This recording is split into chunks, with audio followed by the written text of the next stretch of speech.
제가 말씀 봉독하도록 하겠습니다. 아브람이 애굽에서 그와 그의 아내와 모든 소유와 롯과 함께 네겝으로 올라가니 아브람에게 가축과 은과 금이 풍부하였더라. 그가 네겝에서부터 길을 떠나 베델에 이르며 베델과 아이 사이 곧 전에 장마 쳤던 곳에 이르니 그가 처음으로 제단을 쌓은 곳이라. 그가 거기서 여호와의 이름을 불렀더라. 아브람의 일행 롯도 양과 소와 장막이 있으므로 그 땅이 그들이 동거하기에 넉넉하지 못하였으니 이는 그들의 소유가 많아서 동거할 수 없었음이니라. 그러므로 아브람의 가축의 목자와 롯의 가축의 목자가 서로 다투고 또 가나안 사람과 브리스 사람도 그 땅에 거주하였는지라. 아브람이 롯에게 이르되 우리는 한 친족이라. 나나 너나 내 목자나 내 목자나 서로 다투게 하지 말자. 내 앞에 온 땅이 있지 아니하냐. 나를 떠나가라. 내가 좌하면 나는 우하고 내가 우하면 나는 좌하리라. 이에 롯이 눈을 들어 요단 지역을 바라본즉 소알까지 온 땅에 물이 넉넉하니 여호와께서 소돔과 고모라를 멸하시기 전이었으므로 여호와의 동산 같고 애굽 땅과 같았더라. 그러므로 롯이 요단 온 지역을 택하고 동으로 옮기니 그들이 서로 떠난지라. 아브람은 가나안 땅에 거주하였고 롯은 그 지역의 도시들에 머무르며 그 장막을 옮겨 소돔까지 이르렀더라. 소돔 사람은 여호와 앞에 악하며 큰 죄인이었더라. 롯이 아브람을 떠난 후에 여호와께서 아브람에게 이르시되 너는 눈을 들어 너 있는 곳에서 북쪽과 남쪽 그리고 동쪽과 서쪽을 바라보라. 보이는 땅을 내가 너와 내 자손에게 주리니 영원히 이르리라. 내가 내 자손이 땅의 티끌 같게 하리니 사람이 땅의 티끌을 능히 셀 수 있을진데 내 자손도 세리라. 너는 일어나 그 땅을 종과 횡으로 두루 다녀보라. 내가 그것을 내게 주리라. 이에 아브람이 장막을 옮겨 헤브론에 있는 마므레 상수리 수풀에 이르러 거주하며 거기서 여호와를 위하여 제단을 쌓았더라. 아멘. DFC 강릉지구 대표를 맡고 계신 최성윤 선교사님 나오셔서 무엇이 비극일까요? 라는 제목으로 말씀 전해주시겠습니다.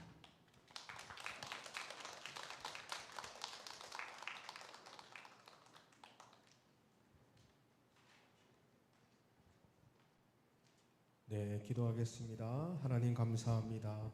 하나님 수련을 통해서 함께 말씀 나눕니다. 말씀 가운데 우리 각자에게 주시고자 하는 은혜들 부어 주시옵소서. 이 예배가 온전히 하나님께 드려지는 예배가 되어지기를 원합니다. 살아계신 예수 그리스도 이름으로 기도드립니다. 아멘. 반갑습니다.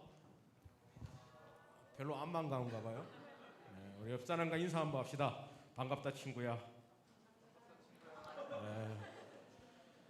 뭐 다 예수님도 우리의 친구 되셨는데 우리 다 친구 아닐까요, 그죠? 자, 제목이 무엇이 비극일까요? 이 반대말이 뭘까요? 무엇이 희극일까요? 그 내용에 대해서 우리 함께 은혜를 나누려고 합니다. 제가 여기 오기 전까지만 해도 제가 설교가 1시간인 줄 알고 왔어요. 그래서 1시간을 준비해 왔어요. 근데 여기 와서 알았어요. 30분이라는 것을. 이게 비극일까요? 희극일까요? 여러분들이 이거 비극이라 생각하세요? 희극이라 생각하세요? 뭐라 생각하세요? 희극이죠, 그죠? 너무나 기쁜 소식이죠, 그죠? 60대 의사가 있습니다. 60대 의사가 은퇴 후에 선교사의 삶을 살다가 풍토병에 걸려서 선교지에서 죽음을 맞이합니다. 50대 간호사가 은퇴 후에 선교사의 삶을 소망하여서 하나님의 부르심 따라 선교지에 가던 중 죽음을 맞이합니다. 두 번째입니다. 60세 의사가 은퇴 후 저 푸른 초원 위에 그림 같은 집을 짓고 사랑하는 님과 함께 자신의 왕국을 매일매일 쌓으면서 높이 모르겠습니다. 이렇게 잡으라고요? 네, 이렇게 잡으랍니다. 네. 살아갑니다. 그죠? 두 번째, 네 번째입니다. 50대의 간호사가 은퇴 후에 저 푸른 초원 위에 조개를 주우며 바닷가에서 조개 컬렉션을 하면서 노후의 생활을 보내며 생을 마감합니다. 자, 첫 번째. 두 번째. 60대 의사가 은퇴 후 선교사의 삶을 살다가 풍토병에 걸려서 죽음을 맞이하고, 50대의 간호사가 하나님께 부름을 받아 복음을 전하러 가다가 선교지를 가는 도중 사고로 죽음을 맞이합니다. 이것이 비극일까요? 두 번째, 60대 의사가 저포른 초원 위에 그림 같은 집을 짓고 자신의 왕국을 쌓으며 넓은 정원을 가꾸며 살다가 생을 마감합니다. 50대의 간호사가 은퇴 후 조개를 주우며 컬렉션을 하며 살다가 생을 마감합니다. 무엇이 비극이라고 생각하십니까, 여러분들? 첫 번째가 비극인가요? 두 번째가 비극인가요? 둘 다 비극이 아니라고 생각하시죠? 대답이 없으니까 재미가 없습니다. 물론 영상으로 보지만 영상으로 예배를 드리시는 분은 대답 안 하셔도 돼요. 여기 있는 분들이 한 30명 계시거든요. 좀 대답을 하고 주고받았으면 좋겠어요. 아셨죠? 누군지 잘 모르겠지만 아셨죠? 저랑 얼굴 맞췄으니까. 동준인가? 일로 앞으로 와놨죠. 뭐가 비극을 생각하세요, 여러분들? 선교지의 삶을 살다가 하나님 부름받아 선교사의 삶을 살다가 죽음을 맞이한 것이 비극이라고 생각하십니까? 아니면 저 푸른 위에 초원 같은 그림을 짓고 자신의 왕국을 쌓다가 죽음을 맞이한 것이 비극이라고 생각하십니까? 세상은 명확하게 얘기해 줍니다. 우리는 지금 조금 뭔가가 걸리지만 세상은 명확하게 얘기해 줘요. 첫 번째가 비극이라고. 그리고 두 번째의 삶을 동경하고 소망합니다. 두 번째의 삶이 희극이라고 말해줍니다. 우리 여러분들도 그래서 대답하지 못한 거 아니에요? 저 푸른 위에 그림 같은 집을 짓고 살아가는 것이 비극인가? 나의 왕국을 쌓는 것이, 나의 건물을 쌓는 것이, 나의 화려함을 쌓는 것이 과연 비극인가? 그래서 여러분들 대답 못한 거잖아요. 그렇죠? 근데 적어도 세상은 첫 번째가 비극이라고 얘기합니다. 나의 왕국을 쌓고 나의 조개 컬렉션을 하며 살아가는 것을 소망합니다. 여러분들은 어떻게 생각하세요? 여러분 자신에게 한번 질문을 해보세요. 지금 뭐가 비극이지? 성경에서는 어떻게 말하고 있는지 우리 말씀 세 군데를 함께 찾아보면서 함께 말씀을 나누고자 합니다. 첫 번째는 오늘 읽었던 본문입니다. 우리가 오늘 읽은 본문은 너무나 잘 알고 있는 본문이죠. 그죠? 근데 12장의 말씀을 먼저 알아야 됩니다. 12장에서 하나님은 아브라함을 부르십니다. 본토 친척 아비 집을 떠나 내가 지시할 땅으로 가라 해서 아브라함은 순종해서 가는 것처럼 보이죠. 그러나 12장 후반절에 와서 13장에 와서 아브라함이 그렇게 믿음이 좋고 훌륭한 사람이 아니었다는 것을 우리는 볼 수 있습니다. 왜 그러냐? 자기가 살기 위해서 아내를 팔거든요. 나쁜 놈이죠. 아닌 것 같아? 남편이 나를 팔아도 괜찮아? 표정이 지금 괜찮은 표정? 아니, 나쁜 놈이지, 그지 동준아? 얼마큼 나쁜 놈이야? 엄청 나쁜 사람이란 거죠. 자기가 살기 위해서 자신의 아내를 파는 거예요. 엄청 나쁜 사람이에요. 그런데 하나님께서 그 아브라함을 훈련시키시고 다듬으셔서 아브라함을 다시 부르는 거예요.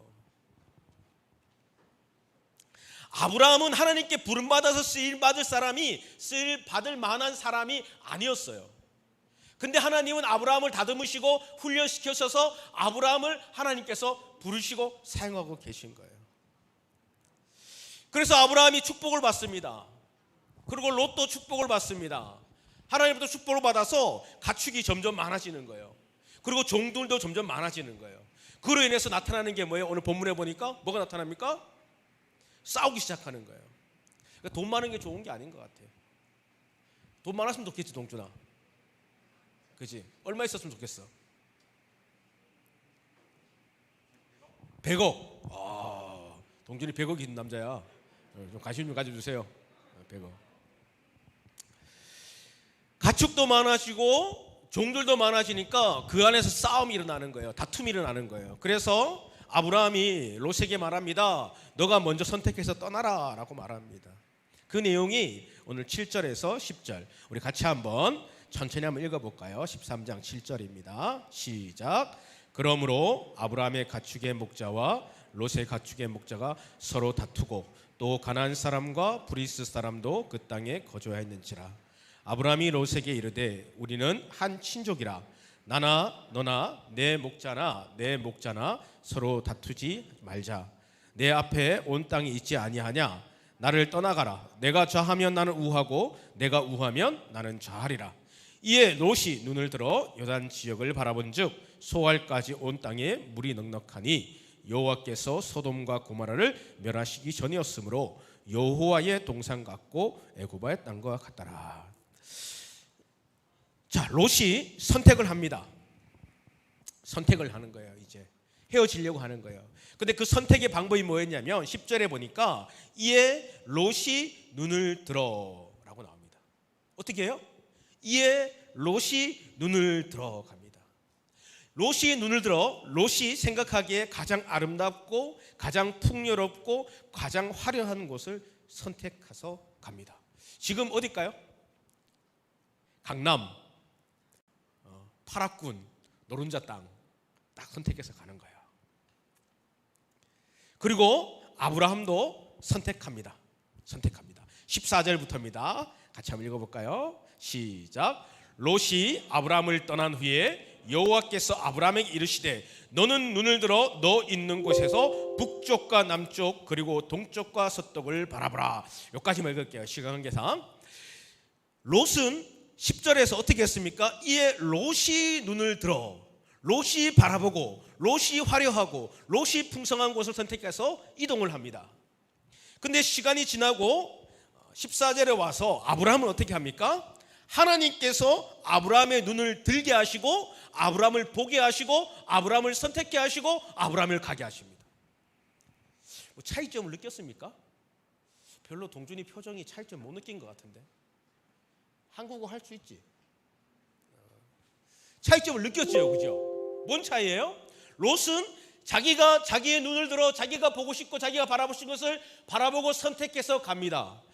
그런데 아브라함은 하나님의 때를 기다리시고 하나님께 때를 기다리고 하나님께서 눈을 들게 하고 하나님께서 보게 하신 것을 바라보고 이동을 하는 거예요. 아브라함은 선택합니다. 그의 방법은 하나님의 때를 기다리고 하나님이 눈을 들게 하셔서 가는 것이었습니다. 롯은 자기 중심이었습니다. 롯은 자신의 왕국을 꿈꿨습니다. 성경을 다 읽을 수 없지만 그 후반절에 보면 롯이 갑니다. 어디로 가냐면 그가 바라봤던 소돔 땅으로 갑니다. 근데 그곳에 가서요 바로 들어가지 않고 그 주변에 멈춰 있습니다. 그리고 야금야금 빼먹습니다. 그리고 힘을 길러서 그 소돔 땅에 들어갑니다. 그리고 나중에 시간이 지나면 그 소돔에서 유지가 됩니다. 유지가 권력자가 됩니다. 그리고 점점 자신의 왕국을 쌓아갑니다. 왕국을 쌓아갑니다.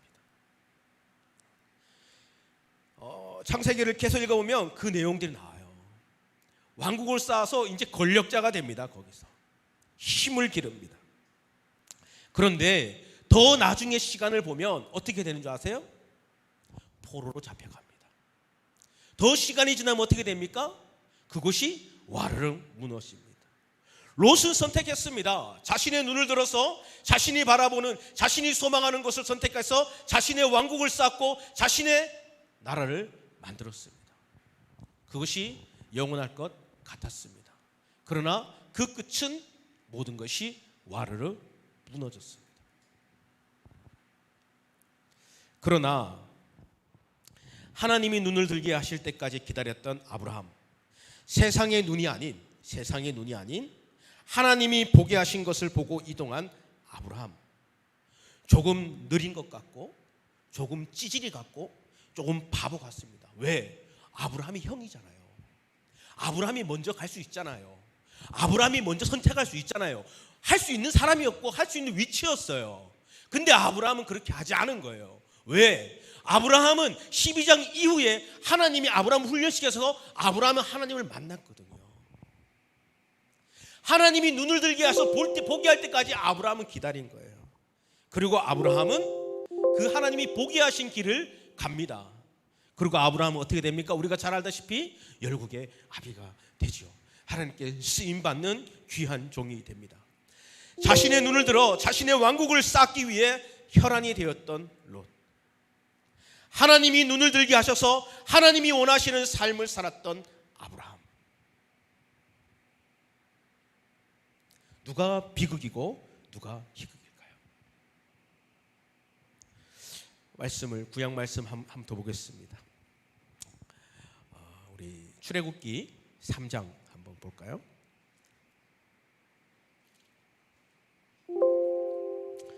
3장 7절에서 9절입니다.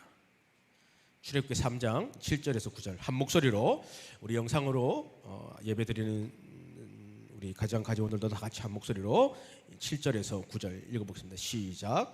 여호와께서 이르시되 내가 애굽에 있는 내 백성을 고통을 분명히 보고 그들이 그들의 감독자로 말미암아 부르짖음을 듣고 그 근신을 알고 내가 내려가서 그들을 애굽의 손에서 건져내고 그들을 그 땅에서 인도하여 아름답고 광대한 땅 적과 꿀이는 땅 곧 가나안 족속 헷 족속 아모리 족속 브리즈 족속 히위 족속 여부지 족속의 지방에 데려가려 하노라. 이제 가라. 이스라엘의 자손의 부르짖음을 내게 달하고 애굽 사람들이 그들의 괴로움을 학대도 내가 보았으니 이제 내가 너로 바로에게 보내어 너에게 내 백성이 이스라엘의 자손을 애굽에서 인도하여 내게 하리라. 아멘. 뭔가가 저를 되게 춥게 해요. 뭔진 모르겠어요. 저건 줄 알았는데 저게 아닌 것 같기도 해요. 나를 향하고 있지 않거든요. 네, 괜찮습니다. 자, 하나님은 애굽 백성들의 고통을 들으시고요. 광야에 도망가 있던 모세를 또 부르시는 거예요. 광야에 도망가 있는 다 설명하지 않아도 되겠죠, 그죠? 다 설명하면 너무 시간이 오래 걸리니까 좀 안다 생각하고 얘기하는 거예요. 광야에 도망가 있는 거예요. 그리고 모세를 부르시는 거예요. 근데 모세는요, 하나님의 부르심이 듣기 싫어요. 가기 싫거든요. 근데 하나님 부르시는 거예요. 광야에서 40년 동안 생활하는 모세, 그곳에서 안정됐어요. 뭐랄까, 터전도 안정되었고요, 재산도 안정되었고요, 가족도 안정되었고요, 대부분이 이제 살만한 거예요. 왜냐하면 모세가 도망 나왔잖아요. 힘들었거든요. 엄청 힘들었거든요. 근데 이제 40년이 시간이면 된 거예요. 정착했는데 그런 모세를 하나님은 다시 죽음이 기다리는, 고통이 기다리는, 핍박이 기다리는 애굽 땅으로 가서 그 이스라엘 백성들을 구원해내라고 하는 거예요. 자, 표정들이 잘 이해가 안 되는 것 같은데, 모세가요, 여기가 애굽이거든요. 애굽에서요 죽어야 돼요. 죽어야 되거든요. 근데 죽었는데 도망갔단 말이에요. 광야예요, 광야. 광야에서 40년 동안 도망가서 사는 거예요. 근데 40년 살다 보니까 어느 정도 정착이 된 거예요. 살만해요. 행복해요. 즐거워요. 그래서 이제 살만하다 생각하고 있는데 하나님께서 날 부르는 거예요. 다시 모세를. 모세야, 모세야, 저 애굽 땅으로 다시 가라. 그리고 저 백성을 구원해라. 여러분들 같으면 어떻게 하겠습니까? 하나님 여러분 부른다며. 우리 앞에 있는 사진 찍는 분은 이렇게 하는데, 여러분 어떻게 하실 거예요? 에? 다른 사람 보내면 안 되나요? 그럴 수도 있죠. 근데 우리말로 이렇게 하면 그죠? 조금 표현이 그렇지만 헐 대박. 왜 이러세요 주님? 저는 아닙니다. 다른 사람 보내세요. 그렇죠? 그렇죠. 그렇지 않겠습니까? 그런데 말씀을 계속 보면요, 하나님이 모세의 눈을 들어서 세상이 아닌 하나님을 바라보게 하십니다. 누가요? 하나님이 모세의 눈을 들어 하나님을 바라보게 하는 거예요. 그리고 모세는 그 하나님의 부르심에 순종하여 애굽 땅으로 갑니다. 자신이 누려왔던, 자신이 계획했던 것을 다 내려놓고 하나님의 부르심에 순종하여 자신의 목숨을 걸고 애굽 땅으로 갑니다. 그리고 바로 앞에 섭니다. 두렵습니다. 그러나 하나님이 모세에게 명령하셨던 명령대로 그 왕에 외칩니다. 내 백성을 보내라.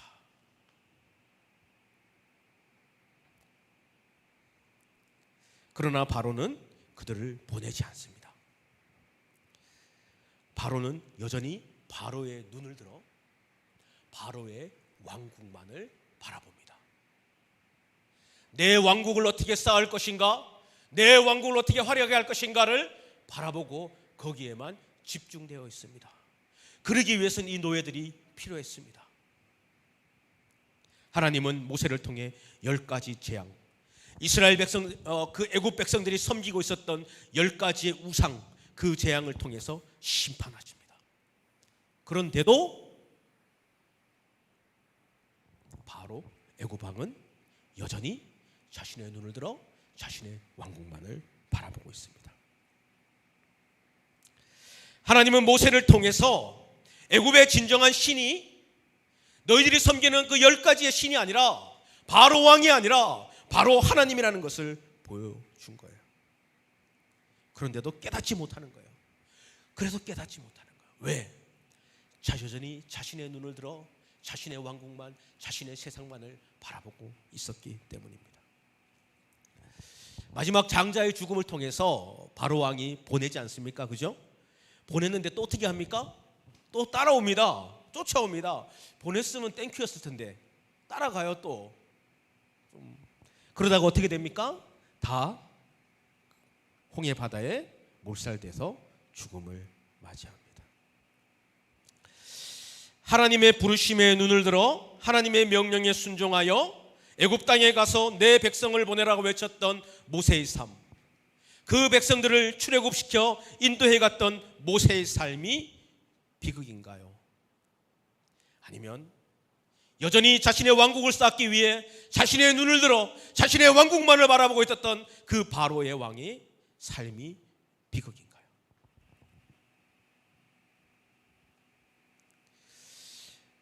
지금 여러분들의 눈은 어디를 향하고 있습니까? 여러분의 눈은 여러분들이 들고, 여러분들이 바라보고, 여러분들이 계획하고, 여러분들이 전진하고 있습니까? 하나님이 눈을 들어 보게 하실 때까지 기다리며 묵묵히 하나님이 눈을 들게 하실 때까지 걸어가고 있습니까? 신약으로 한번 가볼까요? 신약. 우리 베드로와 가룟 유다 너무 잘 알죠. 우리 베드로와 가룟 유다. 우리 누가복음 5장 10절 11절 한번 읽어보겠습니다. 우리 큰 목소리로 우리 이 자리에 있는 사람들, 우리 또 영상을 보시면 큰 목소리로 한번 읽어볼까요? 10절 5장 10절 11절입니다. 누가복음 시작.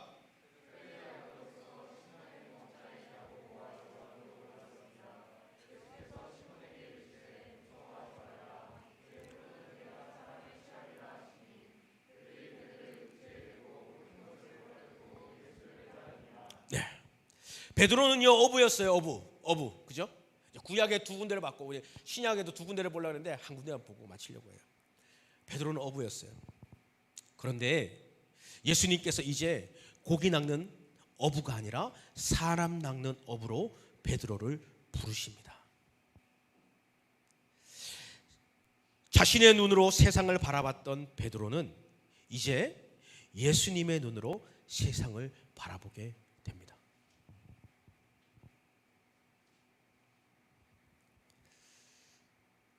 그렇게 베드로는 세상의 그물을 내려놓고 예수님을 따라갑니다. 그리고 사람 낚는 어부의 삶을 살아갑니다. 그리고 마지막에 죽음을 맞이하죠. 가룟 유다입니다. 가룟 유다 또한 예수님의 제자였어요. 그렇죠? 베드로와 같이 예수님의 부름을 받는 제자였습니다. 그러나 가룟 유다는 예수님의 보게 하신 눈이 아닌 롯과 같이 자신의 눈으로 세상을 바라봅니다. 자신의 왕국을 쌓으려고 합니다. 자신의 나라를 만들려고 합니다. 우리 14절 마태복음 26장 14절에서 16절입니다. 제가 읽어드리겠습니다. 그때 12 중에 하나 가룟 유다라 하는 자가 대제사장에 가서 말하되 내가 예수를 너희에게 넘겨주리니 얼마나 주겠느냐 하니 그들이 은 30을 달아 주거늘 그가 그때부터 예수를 넘겨줄 기회를 찾더라. 베드로와 유다는 완전히 다르죠. 유다는 예수님을 은 30에 팝니다. 왜 팝니까? 자신의 눈을 들어 자신의 왕국을 소망했기 때문입니다. 나중에 아주 처참한 죽음을 맞이하죠.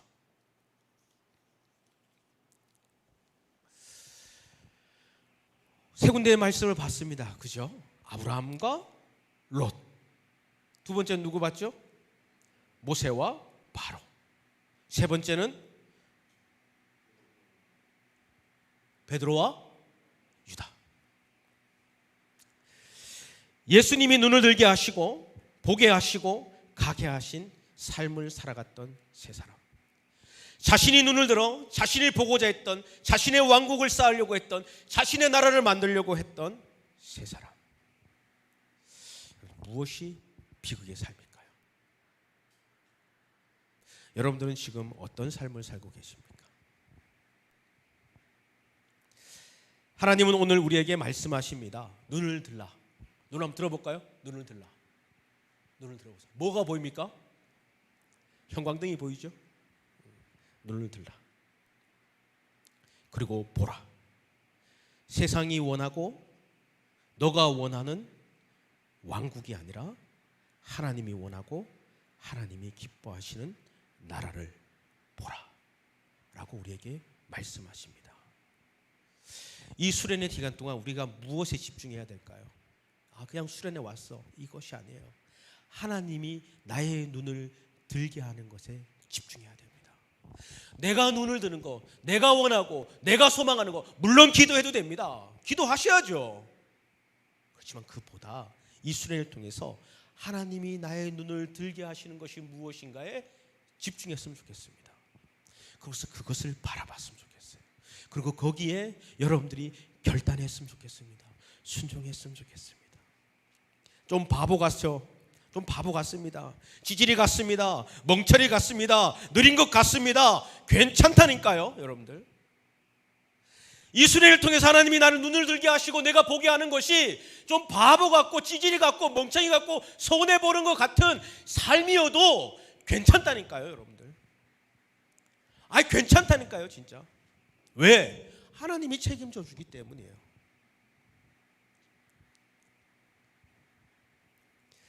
주님이 이 수련의 가운데 우리의 눈을 들게 하고 보게 하시는 그 길이 있다면 순종하시겠습니까? 2명 안 아멘 하시네요. 순종하시겠습니까? 네. 순종하는 거예요. 순종하는 거예요. 근데요, 제가 말했듯이 좀 바보 같고 찌질이 같고 멍청이 같대요. 제가 서두에서 말했던 것처럼 세상은 뭡니까? 저 푸른 초원 위에 그림 같은 집을 짓고 나의 왕국을 쌓고 나의 건물을 쌓는 것이 좋은 거거든요.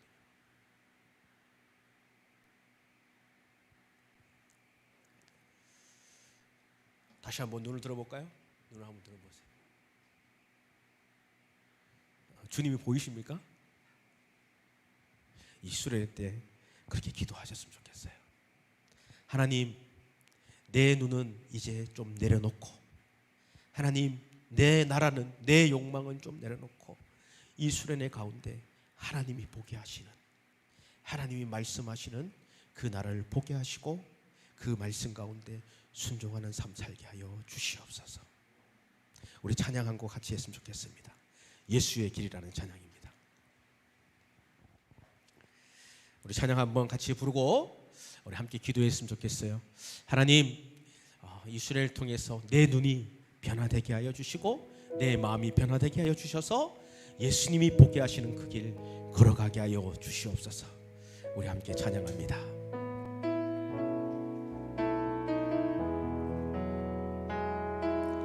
안개 속에서 주님을 보내 아무도 없을 것 같던 그곳에서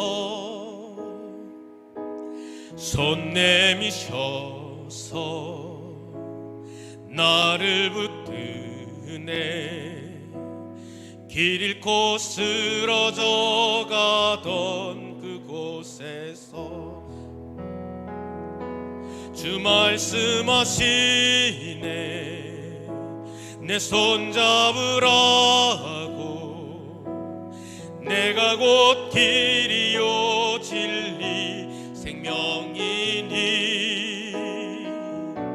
나 그 길을 보내 주 예비하신 곳 다른 길로 돌아서지 않으리. 예수의 길 그 좁은 길 나는 건네 주 손잡고 그 무엇도 두렵지 않네. 주님 주신 약속 내게 있으니 세상의 길 그 험한 길 승리하네. 성령으로 그 무엇도 두렵지 않네. 저 하늘에 내 소망 저 하늘에 내 소망이 있으니 저 하늘에 내 소망이 저 하늘에 내 소망이. 우리 이 시간 함께 기도했으면 좋겠습니다. 우리 오늘 주신 말씀 생각하면서 이 수련회 가운데 내 눈이 온전히 세상을 향한 눈이 아니라 하나님을 향한 눈으로 변화되고 하나님이 보게 하시는 것을 보고 응답받고 그 길 걸어가는 삶 살게 해달라고 이 시간 우리 주님의 이름 한번 크게 부르며 통성으로 함께 기도하겠습니다. 주여, 하나님 아버지 감사합니다. 세상은 우리에게 끊임없이 말합니다. 끊임없이 세상은 우리에게 외칩니다. 너의 눈을 들어 세상을 바라보고 너의 눈을 들어 너의 왕국을 쌓는 삶을 살라고 너에게 계속적으로 속삭이며 유혹하며 말합니다. 하나님 아버지, 이 예배를 통하여서 이 수련을 통하여서 나의 눈은 버려지게 하여 주시고 세상의 눈은 버려지게 하여 주시고 예수님이 보게 하시는 눈으로 예수님이 들게 하시는 눈으로 세상을 바라볼 수 있는 눈이 생기게 하여 주시고 그 길 가운데 걸어가기를 결단하며 나갈 수 있는 이 수련회가 되게 하여 주시옵소서. 우리의 마음 가운데 우리의 생각 가운데 나의 왕국을 쌓기 위해 하나님의 눈과 마음이 있다면 하나님 아버지 그것들이 떠나가게 하여 주시고 예수님의 나라와 예수님의 나라 왕국을 쌓는 눈으로 변화되게 하여 주시기를 하나님 아버지 간절히 소망하오니 주여 은혜를 베풀어 주시옵소서. 우리의 마음들을 활짝 열어주셔서 온전히 예수님께만 집중하며 나갈 수 있는 이 수련의 시간이 되어지길 원합니다. 사단마귀의 권세 틈타지 않게 하여 주시며 온전히 성령의 은혜 가운데 우리의 중심이 하나님께 드려지는 이 예배가 되게 하여 주시옵소서.